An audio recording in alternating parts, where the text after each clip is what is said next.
درود شریف پڑھ لیجیے۔ اللہم صلی علی محمد وعلی آل محمد کما صلیت علی ابراہیم وعلی آل ابراہیم انک حمید مجید۔ اللہم بارک علی محمد وعلی آل محمد کما بارکت علی ابراہیم وعلی آل ابراہیم انک حمید مجید۔ اعوذ باللہ من الشیطان الرجیم، بسم اللہ الرحمن الرحیم۔ وَإِذَا قِيلَ لَهُمُ اتَّبِعُوا مَا أَنزَلَ اللَّهُ قَالُوا بَلْ نَتَّبِعُ مَا أَلْفَيْنَا عَلَيْهِ آبَاءَنَا أَوَلَوْ كَانَ آبَاؤُهُمْ لَا يَعْقِلُونَ شَيْئًا وَلَا يَهْتَدُونَ وَمَثَلُ الَّذِينَ كَفَرُوا كَمَثَلِ الَّذِي يَنْعِقُ بِمَا لَا يَسْمَعُ إِلَّا دُعَاءً وَنِدَاءً صُمٌّ بُكْمٌ عُمْيٌ فَهُمْ لَا يَعْقِلُونَ۔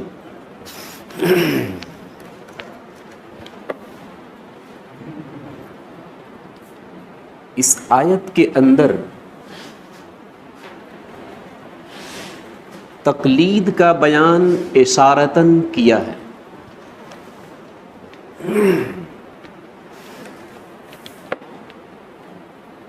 قرآن و حدیث ایک ایسا ضخیم ذخیرہ ہے کہ ہم اور آپ قرآن و حدیث کو دیکھ کر زندگی گزارنے کے مسائل کو تلاش کر لیں، یہ ممکن ہی نہیں ہے۔ اولاً تو عربی آتی ہی نہیں، اور آتی بھی ہے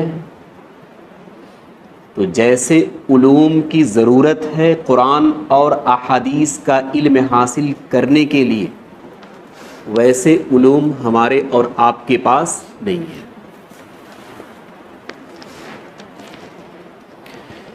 ایک شخص کو جب کوئی کام کرنا ہو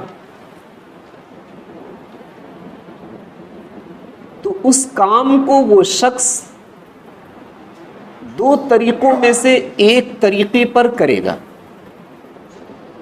یا تو اس کام کی پوری جانکاری ہو تو کر ڈالے گا، اور اگر جانکاری نہیں ہے تو جس شخص کے پاس جانکاری ہے اس کام کے بارے میں اس سے پوچھ کر کرے گا۔ یہی دو طریقے، خود پتہ ہونا چاہیے، یا پتہ نہیں ہے تو کسی سے پوچھ لو اور پھر کرو۔ یہی حال ہماری شریعت کا ہے۔ اگر ہم اس طریقے کے آدمی ہیں اور اتنا علم ہے ہمارے پاس کہ قرآن و حدیث سے ہم مسئلے کو سمجھ سکے، کر لیجئے، کوئی بات نہیں۔ اور اگر اتنا علم نہیں ہے تو پھر لامحالہ کسی سے پوچھ کر ہی ان مسائل پر عمل کرنا ہوگا۔ قرآن و احادیث کے اندر 4 طرح کے مسئلے پائے جاتے ہیں۔ کچھ مسائل تو ایسے ہیں بالکل ظاہر ہیں، دیکھتے ہی سمجھ میں آ جائیں گے کہ یہ کیا ہے۔ مثلا زناکاری حرام ہے، چوری کرنا حرام ہے،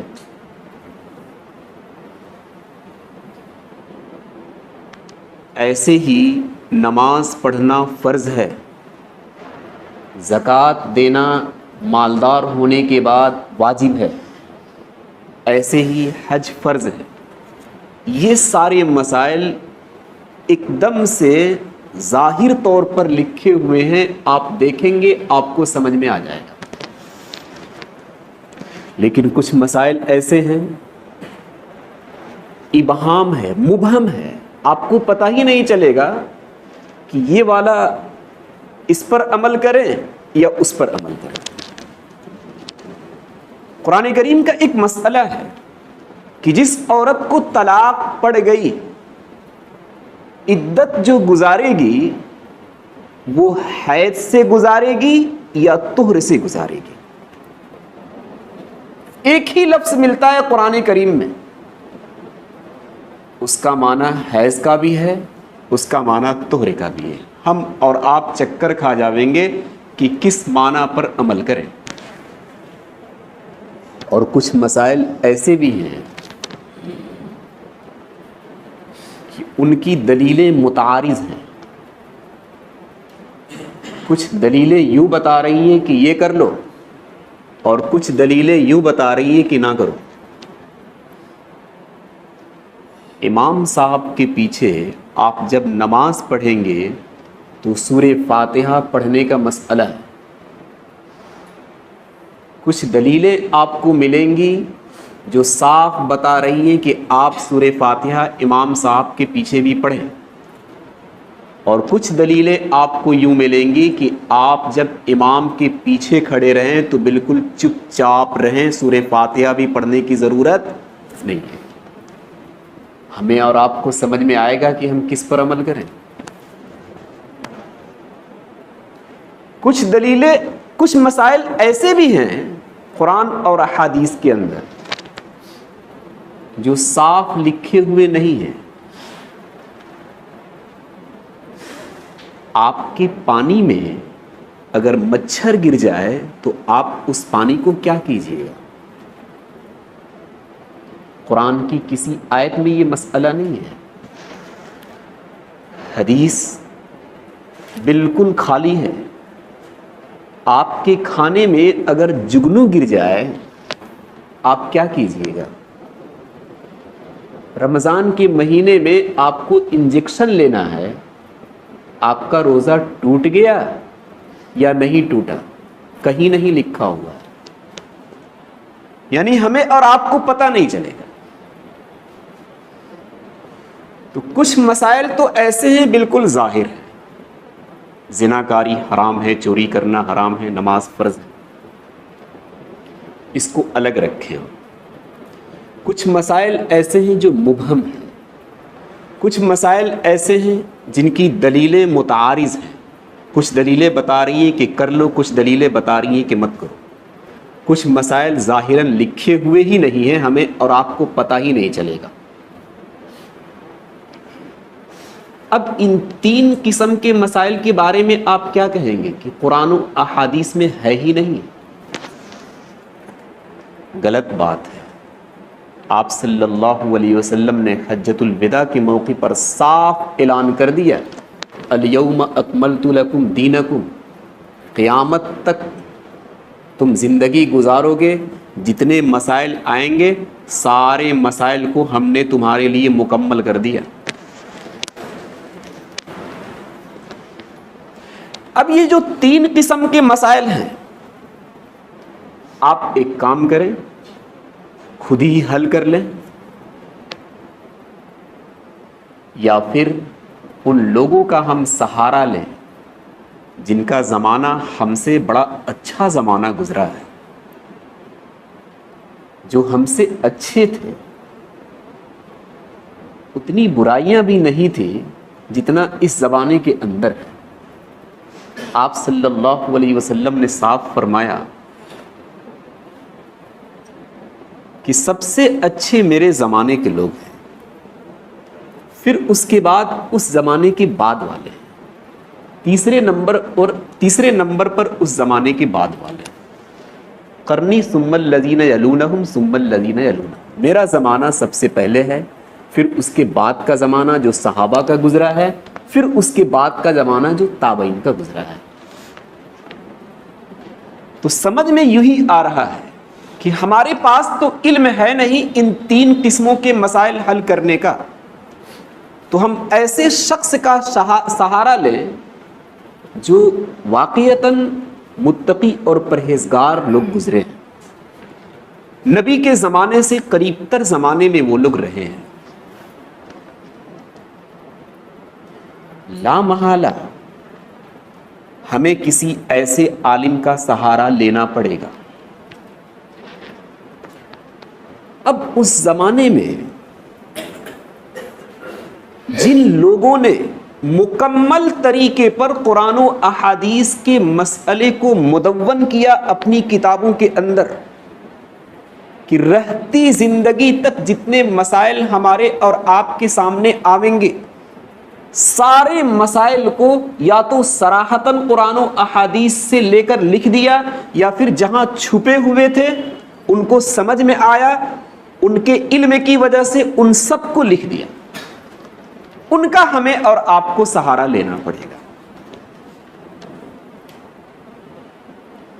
پوری امت کا اجماع ہے اور پوری امت نے اتفاق کر لیا ہے کہ قرآن و احادیث پر مکمل طریقے پر عمل کرنے کے لیے 4 ائمہ جو گزرے ہیں، امام ابو حنیفہ، امام مالک، امام شافعی، امام احمد ابن حنبل، ان میں سے کسی ایک کے مذہب کو ماننا پڑے گا، تب جا کر قرآن و احادیث پر صحیح طریقے پر عمل ہوگا، ورنہ اپنے طریقے پر ہم سمجھنے کی کوشش کریں گے تو گمراہی نہیں بلکہ کفر میں بھی چلے جائیں گے۔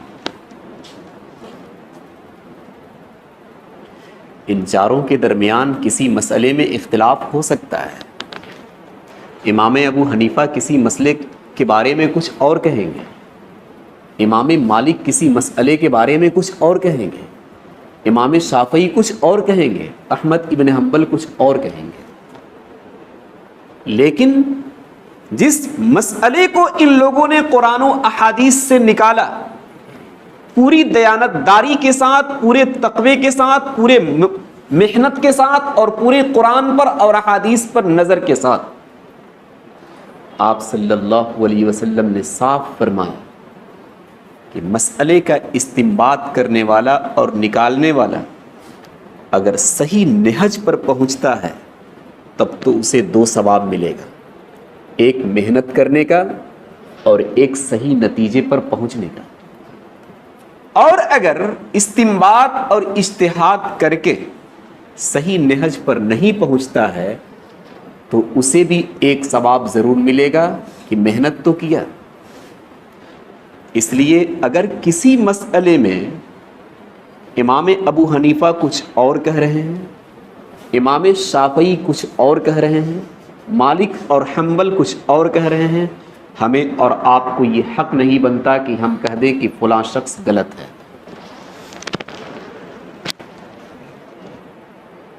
یہ اختلاف ہوگا، چونکہ ہر ایک کی عقل ایک نہیں ہے، ہر ایک کے اندر علم کی گہرائی اور گہرائی ایک طرح کی نہیں ہے، ہر ایک کی نظر قرآن و حدیث پر ایک طرح کی نہیں ہے۔ خود ہم اور آپ دیکھیں، کیا ہمارا اور آپ کا مزاج ایک ہے؟ نہیں ہے۔ ہمارے شیخ طلحہ صاحب رحمۃ اللہ علیہ فرماتے ہیں کہ لوگ چاہتے ہیں کہ ہر ایک شخص ہماری ہی مزاج کا ہو جائے۔ ہر ایک شخص جب ایک ہی مزاج کا ہوتا تو جنت کے 8 دروازے کیوں بنائے جاتے؟ ایک ہی دروازہ رہتا، سب ایک مزاج کے ہیں، ایک ہی دروازے سے چلے جاتے۔ نہیں، مزاجوں میں فرق ہے، عقلوں میں فرق ہے، ذہن میں فرق ہے۔ ایسی وہ 4 ائمہ جو گزرے ہیں، فرق ہے ان کی عقلوں میں، ان کے علوم میں، لہذا کسی مسئلے میں ان کا اختلاف ہو سکتا ہے۔ اختلاف ہونے کی وجہ سے ہم یہ نہیں کہہ سکتے کہ ایک شخص غلط ہے اور ایک شخص صحیح ہے۔ نہیں، ہمیں اور آپ کو یہ کہنے کی بالکل گنجائش نہیں ہے۔ یہ تو قیامت کے دن فیصلہ ہوگا۔ ہمارے نزدیک دونوں صحیح ہیں۔ اب رہی یہ بات کہ جب دونوں صحیح ہے تو جس پر چاہیں ہم عمل کر لیں؟ نہیں، ہر برحق بات پر عمل کرنا یہ ہمارے لیے ضروری نہیں ہے۔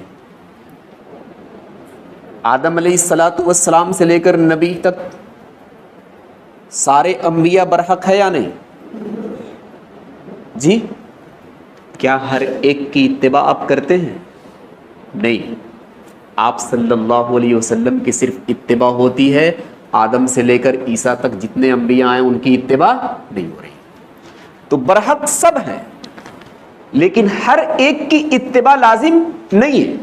4 ائمہ نے جو مسائل مستنبط کیے ہیں، جو کتابوں میں لکھے ہیں، وہ سب برحق ہیں، لیکن ہر ایک پر ہم عمل کرتے چلے جائیں یہ ہمارے لیے صحیح نہیں ہے۔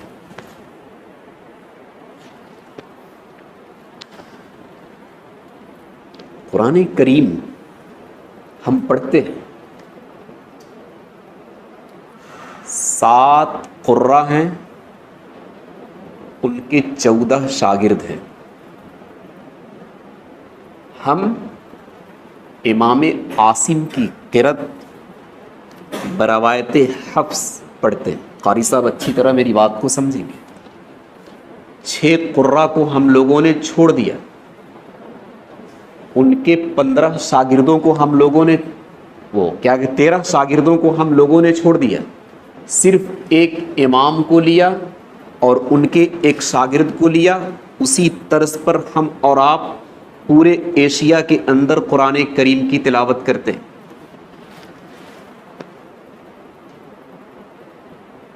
پوری امت کا اس پر اجماع ہو چکا ہے کہ ہماری اور آپ کی تلاوت صحیح ہو رہی ہے۔ کسی قرآن کے اندر دکھا دیجئے کہ لکھا ہو کہ ہماری تلاوت صحیح ہو رہی ہے، کسی حدیث کے اندر دکھا دیجئے لکھا ہو ہماری تلاوت صحیح ہو رہی ہے، کسی صحابی نے کہا ہو کہ آپ کی تلاوت صحیح ہو رہی ہے، کہیں نہیں لکھا، لیکن صحیح ہو رہی ہے۔ یہی حال ہم جس امام کی اقتدا کرتے ہیں، امام ابو حنیفہ کے مذہب کے مطابق چلتے ہیں، تو پوری امت کا اس پر اجماع ہے کہ امام ابو حنیفہ کے واسطے سے آپ قرآن و سنت پر عمل کر رہے ہیں۔ ہم یہ بالکل نہ سمجھے کہ امام ابو حنیفہ کی بات قرآن و حدیث میں مان رہے ہیں۔ آپ اس مسئلے کو ایک مثال سے سمجھیے۔ آپ نے ظہر کی نماز کی، ادا کی امام صاحب کے پیچھے، ادا کیے یا نہیں؟ ان کے ساتھ آپ نے سجدہ کیا، ان کے ساتھ آپ نے رکوع کیا، کیا یہ آپ کا سجدہ اور آپ کا رکوع امام صاحب کے لیے ہوا؟ نہیں، یہ رکوع اور سجدہ اللہ کے واسطے ہوا ہے۔ صرف انہوں نے آپ کی رہنمائی کی ہے کہ جھک جاؤ اور زیادہ جھک جاؤ۔ یہی حال ائمہ کا ہے، اور ان میں سے امام ابو حنیفہ کا ہے کہ انہوں نے ہماری اور آپ کی رہنمائی کی اور قرآن و سنت تک پہنچا دیا، ورنہ ہم ان کے مذہب اور مسلک پر عمل کرنے والے نہیں، بلکہ انہوں نے صاف کہا ہے کہ اگر کوئی میرا مذہب اور میرا بتایا ہوا مسئلہ قرآن و حدیث سے ٹکرا جائے تو میرے مسئلے کو چھوڑ دینا، قرآن و حدیث پر عمل کرنا۔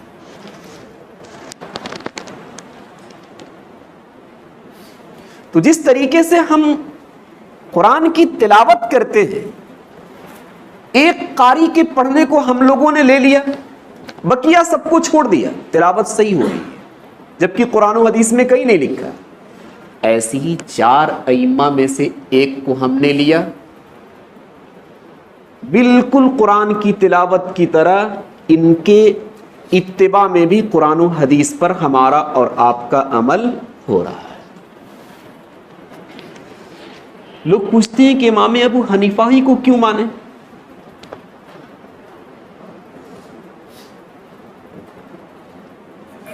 آپ ان سے پوچھئے کہ قرآن پڑھنے والے 7 گزرے ہیں، ان کے 14 شاگرد گزرے ہیں، ایک ہی طرح کیوں پڑھتے ہیں؟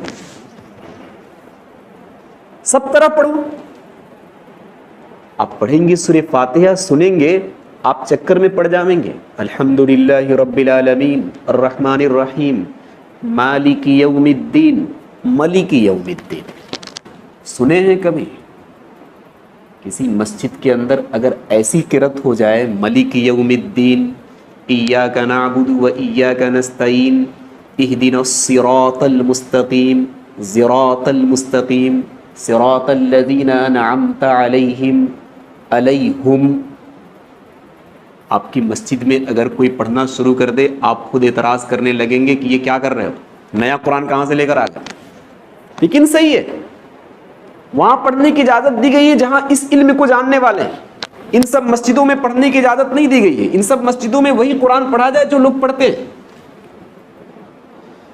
تو میں یہ کہہ رہا تھا کہ یہ اعتراض کہ امام ابو حنیفہ ہی کی کیوں آپ اتباع کرتے ہیں، تو آپ ان سے پوچھئے کہ قرآن پڑھنے والے 7 ہیں، ان کے 14 شاگرد ہیں، آپ ایک طرح قرآن کیوں پڑھتے ہیں؟ ان پر کوئی اعتراض نہیں ہے، جو اعتراض کرتے ہیں وہ بھی انہی کی طرح پڑھتے ہیں، لیکن جب ان کے سامنے یہ بات کہی جاتی ہے کہ جس طریقے سے قرآن پڑھنے میں ایک کی اتباع کر رہے ہو، ایسی قرآن و حدیث پر عمل کرنے میں بھی ایک کی اتباع کر لو، یہ صرف سوال بکواس ہے۔ نہ ماننے والوں کے لیے ہزاروں باتیں آپ سامنے رکھیں گے، کوئی مانے گا ہی نہیں۔ ایسے ہی لوگ یہ بھی پوچھتے ہیں کہ امام ابو حنیفہ سے پہلے جو لوگ گزرے ہیں ان لوگوں نے کس کی اتباع کی؟ ان لوگوں نے بھی اتباع کی۔ لکھا ہے تاریخ کی کتابوں میں 149 صحابہ ایسے تھے جو قرآن و حدیث سے مسئلے کو نکال کر لوگوں کے سامنے رکھتے تھے، 7 ایسے تھے جن کے بہت سارے مسائل ہیں، بہت سارے مسائل، 20 ایسے تھے جو تھوڑے سے کم ہیں ان کے مسائل، اور بقیہ جو بچ گئے 122 شاید بچے، ان کے بہت کم مسائل تھے۔ تو ان سب کے مسئلے وہاں چلتے تھے ان ائمہ سے پہلے، اور 149 کے علاوہ جتنے تھے وہ ان سارے مسئلوں پر عمل کرتے تھے، ان کی باتوں کو مانتے تھے۔ مکۃ المکرمہ کے اندر عبداللہ ابن عباس کے مسئلے چلتے تھے، لوگ ان مسئلوں کی اتباع کرتے تھے۔ مدینہ المنورہ کے اندر زید ابن ثابت کے مسئلے چلتے تھے، لوگ ان مسئلوں کی اتباع کرتے تھے۔ کوفہ کے اندر عبداللہ ابن مسعود کے مسئلے چلتے تھے، لوگ ان کے مسئلوں کی اتباع کرتے تھے۔ یمن کے اندر معاذ ابن جبل کے مسئلے چلتے تھے، لوگ ان کے مسئلوں کی اتباع کرتے تھے۔ ان سے پہلے کے لوگ جو گزرے ہیں، جو اس طرح کے علم رکھتے تھے، وہ لوگوں کے سامنے مسائل کو رکھے ہیں اور لوگوں نے ان کی بات مانی ہے۔ اب ہوا یہ کہ یہ جو 149 لوگ مسئلے کو نکال کر لوگوں کے سامنے رکھتے رہے اور لوگ ان کی باتوں کو مانتے رہے، یہ مسئلے اس زمانے میں لکھے نہیں گئے۔ امام ابو حنیفہ کا جب زمانہ آیا تو باضابطہ قرآن و احادیث سے رہتی دنیا تک جتنے مسائل ہو سکتے تھے سب کو نکال کر، اور پھر وہ 149 کے جو مسئلے تھے ان سب کو بھی کتابی شکل دے دی گئی۔ اب اس سے ہٹ کر اگر ہم اور آپ زندگی گزاریں گے تو پھنس جائیں گے۔ لوگ پوچھتے ہیں کہ امام ابو حنیفہ ہی کی کیوں ہم مانیں، امام شافعی کی مان لیں گے، احمد ابن حنبل کو مان لیں گے، امام مالک کو مان لیں گے؟ مان لو کسی کو، کہاں جاؤ گے پوچھنے کے لیے؟ ہندوستان کی کس مدرسے میں جاؤ گے پوچھنے کے لیے امام شافعی کا مسئلہ؟ ایشیا کے کس مدرسے میں جاؤ گے امام شافعی اور امام مالک، امام احمد ابن حنبل کا مسئلہ پوچھنے کے لیے؟ ساری جگہوں پر ہندوستان کے جتنے مدرسے ہیں ان سب مدرسوں میں امام ابو حنیفہ کے مسئلے پڑھائے جاتے ہیں۔ لا محالہ ہمیں انہی کی بات ماننی پڑے گی، ان سے ہٹ کر اگر بات مانو گے پھنس جاؤ۔ محلے میں صرف ایک ہی ڈاکٹر رہتا ہو، کہاں جائیں گے علاج کرانے کے لیے؟ اسی سے علاج کرانا ہوگا۔ یہی حال یہاں ہے کہ ہندوستان کے جتنے مدرسے ہیں جہاں دین کے شعبے قائم ہیں، قرآن و احادیث کا پڑھنا پڑھانا ہوتا ہے، ان ساری جگہوں پر امام ابو حنیفہ کے ہی مسئلے چلتے ہیں۔ اس سے ہٹ کر ہمیں زندگی گزارنے کا کوئی چارہ نہیں ملتا۔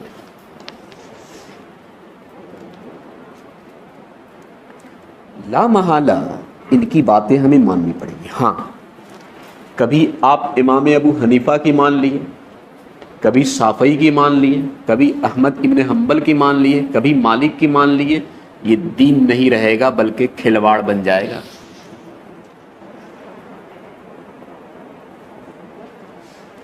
کچھ لوگوں نے یہ کہا ہے روزہ آپ کا شروع ہوگا صبح صادق سے. آپ جیسا رکھتے ہیں, سحری کا ٹائم ختم ہو گیا, کھانا پینا بند کر دیجئے, روزہ وہاں سے شروع ہو گیا. آپ کو ایسے بھی مسئلے مل جائیں گے, لوگوں نے کہا ہے کہ روزہ آپ کا شروع ہوگا سورج کے نکلنے کے بعد. ایک دن اس پر عمل کر لیجئے اور ایک دن اس پر عمل کر لیجئے, اور خود اپنے دل سے پوچھیے گا کہ میں صحیح چل رہا ہوں یا نہیں چل رہا ہوں. صبح میں آپ سوتے رہیں, نیند کھلی سورج نکلنے سے پہلے, تو آپ کہیں گے آج اس پر عمل کر لے رہا ہوں. سورج نکلنے کے بعد والا جو مسئلہ ہے. کبھی آپ پوری رات جگتے رہیں جیسا کہ رواج ہے ہمارے کلکتے میں, تو آپ کہیں کہ نماز کے بعد اگر سوئیں گے تو ٹھیک رہے گا, آج وہ والا روزہ رکھ لیتا ہوں جو صبح صادق سے شروع ہوتا ہے. یہ تو کھلواڑ بن جائے. یہی حال طلاق کے مسئلے میں لوگ ہمارے پاس آتے ہیں. ایک مجلس کے اندر کسی نے 3 طلاق دے دیا, اپنی عورت کو کہا تجھے 3 طلاق. بلکہ عجیب و غریب مسئلہ ہے, لوگ 3 طلاق پر بھی رکتے نہیں ہیں, 99 100 120 تک دے دیتے. میں ان سے پوچھتا ہوں کہ اتنا سارا طلاق لے کر کہاں سے تم آ گئے؟ بس امام صاحب میں غصے میں تھا, میں نے سوچا قیامت تک جتنی طلاقیں ہو سکتی ہیں سب دے دو. میں نے کہا 3 ہی سے کام چل گیا, چوتھا دینے کی کوئی ضرورت نہیں تھی. اب ان سے آپ بتائیے کہ کتاب میں, قرآن میں, احادیث میں مسئلہ لکھا ہوا ہے کہ 3 طلاق جو ایک ساتھ دیے, طلاق پڑ گئی, اب تمہاری بیوی تمہارے ہاتھ سے نکل گئی, اسے اب رکھنا چاہتے ہو تو اب اس کا دوسرا نکاح کسی سے کرنا ہوگا. وہاں وہ رات گزارے گی, پھر وہ طلاق دے گا, پھر عدت گزارے گی, تب پھر تم سے دوبارہ نکاح ہوگا. مسئلہ صحیح نہیں بتایا آپ نے. یوٹیوب کھولتا ہے, مفتی گوگل ملتے ہیں, اس پر ڈاکٹر صاحب, سمجھ رہے, یہ عجیب و غریب مسئلہ ہے. بھائی علاج کرانا ہو ڈاکٹر کے پاس جائیں گے جی, آپ کو بلڈنگ بنانی ہے انجینئر کے پاس جائیں گے, ٹھیک. تو مسئلے مسائل آپ کو پوچھنا ہو تو ڈاکٹر کے پاس کیوں چلے جاتے ہیں, آپ عالم کے پاس آویں گے نا. لیکن نہیں, اس لیے کہ عالم صاحب نے تو بتا دیا کہ 3 طلاقیں پڑ گئی, بیوی ہماری ہاتھ سے چلی گئی, یہاں مسئلہ حل نہیں ہو گا. مفتی گوگل کھولو, وہاں شرٹ پینٹ پر ملیں گے ڈاکٹر صاحب, وہ مسئلہ آپ کو بتا دیں. بس اس کے بعد اطمینان سے زندگی وہ گزار رہا ہے, کوئی فکر نہیں کہ زنا کاری ہو رہی ہے, حرام کاری ہو رہی ہے, اس پر کوئی توجہ نہیں ہے. بچے وغیرہ سب پیدا ہو رہے ہیں, پھر وہ جب بچہ بڑا ہوگا پھر دوسرا مسئلہ میرے ہی پاس آئے گا کہ ذرا تعویذ دے دیجئے, بچہ بڑی نافرمانی کر رہا. میں نے کہا اس سے پہلے آپ کو تعویذ لگے گی. آپ کی تعویذ اگر سیٹ کر گئی تو بچے میں بھی سیٹ کر جاوے گی, اور اگر آپ کو سوٹ نہیں کی تو پھر بچہ بھی سوٹ نہیں کرے. نہیں, یہ تو کھلواڑ ہو گیا. یہی حال ظاہر ہوا صحابہ کے زمانے کے بعد. صحابہ کے زمانے کا حال یہ تھا کہ لوگ مسئلے کو پوچھتے تھے اس سے بچنے کے لیے. ارے ارے ارے یہ مکروہ ہے, اس کی طرف جانے کا نہیں. ارے یہاں خطرہ ہے, اس کی طرف جانے کا نہیں. ارے ہمارا دین کا شعبہ یہاں ٹوٹ رہا ہے, نہیں نہیں نہیں, ہم اس کی طرف نہیں جائیں گے. آج کل لوگ مسئلے پوچھتے ہیں اس کا جواز نکالنے کے لیے کہ کہیں سے بھی اجازت مل جائے, آپ کے پاس نہیں تو ان سے مل جائے, ان کے پاس نہیں تو ان سے مل جائے, تاکہ ہم اس کو کر لیں. عجیب و غریب مسئلے پوچھے جاتے ہیں. امام صاحب ایک نوکری میں کر رہا ہوں, اس میں ہوتا یہ ہے کہ لوگوں کے اکاؤنٹ میں جو پیسے ہیں نا, ان پیسوں کو ٹرانسفر کیا جاتا ہے. اچھی سی نوکری, آپ کے ذہن میں یہی آوے کہ موبائل سے بھی ٹرانسفر ہو جاتا, آپ کو دینا, آپ کو میں نے دے دیا, میرے پاس آنا, میرے پاس آ گیا. آپ کیا بتائیں گے, ٹرانسفر کرنا ہے, کر سکتے ہیں. لین دین کا مسئلہ تو ہوتا رہتا ہے, چاہے آپ ہاتھ سے لیجئے اور دیجئے, چاہے موبائل سے یا کمپیوٹر سے یا لیپ ٹاپ سے آپ کرتے رہیے.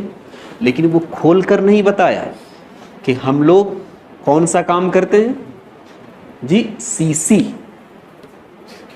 فل فارم کیا ہے جی؟ Call centre. دیکھیے یہی چل رہا, وہ یہی جان رہا کہ وہاں سے ہم ہائی جیک کریں گے, اس کا پورا اکاؤنٹ اپنے میں لے لیں گے. تو یہ صاف نہیں بتایا, وہ بتایا اس طریقے پر کہ ہر ایک مفتی کہے گا بالکل تم صحیح کام کر رہے ہو, کرتے رہو. تو ہم اور آپ کیا کر رہے ہیں؟ جواز تلاش کر رہے ہیں کہ کہیں سے کچھ ملے, تاکہ آپ کھل کر پوچھیے کہ اچھا ٹرانسفر کر دو گے, کبھی اپنے سے بھی اس میں ٹرانسفر کرتے ہو؟ تو ایک لڑکے نے بتایا کہ نہیں نہیں, یہ نہیں بتایا جاتا ہے کہ اپنے میں سے بھیج دو, بلکہ صرف اتنا بتایا جاتا ہے کہ وہاں سے کھینچ لو. تو یہ صحابہ کے زمانے کا حال ہو, صحابہ کے بعد کے زمانے کا یہ حال ہو گیا تھا کہ لوگ مسئلے پوچھنے لگے راستہ نکالنے کے لیے, نہ کہ بچنے کے لیے. اس لیے پوری امت کا اس پر اجماع ہو گیا کہ اب صرف کسی ایک امام کو پکڑ لو, سب پر عمل کرنا چاہو گے تو تم دین کو کھلواڑ بنا دو گے. اور تمہارے علاقے میں جس امام کا مسلک چل رہا ہو اس کو پکڑ لو تاکہ دین پر عمل کرنا آسان. ورنہ امام ابو حنیفہ کا یہاں مسئلہ چل رہا, آپ امام شافعی کو پکڑیں گے تو کہاں سے آپ کو علماء ملیں گے مسئلے بتانے والے؟ اس لیے آج کا بالکل اتفاق ہو چکا ہے رہتی دنیا تک, قیامت تک, کہ چاروں ائمہ میں سے بغیر کسی ایک کی اتباع کیے ہوئے ہم قرآن و حدیث پر عمل کر لیں, یہ ہو ہی نہیں سکتا. اور پھر ہمارے ہندوستان کے اندر امام ابو حنیفہ کی اتباع کیے بغیر ہم قرآن و سنت پر عمل کر لیں, ہو ہی نہیں سکتا. اس لیے کہ جتنے مدرسے ہیں جہاں دین پڑھائے جاتے ہیں وہاں امام ابو حنیفہ کے مسلک ہی پڑھائے جاتے ہیں, امام شافعی, امام مالک, امام احمد کے مسلک نہیں پڑھائے جاتے. آنکھ بند کر کے ہمیں کہنا پڑے گا کہ قرآن پر اور احادیث پر عمل اسی وقت ہوگا جب ان کے واسطے سے ہم قرآن و حدیث پر عمل کریں گے. سبحان اللہ.